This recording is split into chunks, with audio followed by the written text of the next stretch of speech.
महाराष्ट्रातील शेतकरी हा राज्याचा खरं तर ग्रामीण अर्थव्यवस्थेचा महत्त्वाचा कणा आहे.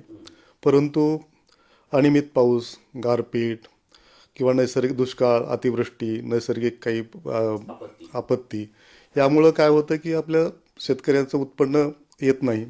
त्यामुळं त्यांचं आर्थिक नुकसान होतं. त्यामुळं त्यांनी जे घेतलेलं कर्ज असतं ते कर्ज परतफेड करू शकत नाहीत आणि हे कर्ज परतफेड न केल्यामुळे त्यांना नवीन कर्ज मिळत नाही.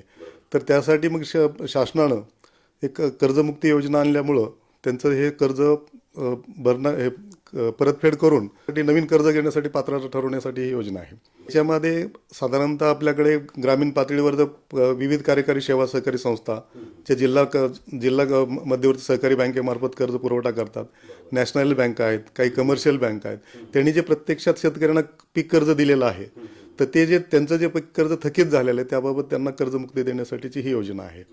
यामध्ये पतसंस्थांचा अंतर्भाव नाही आहे.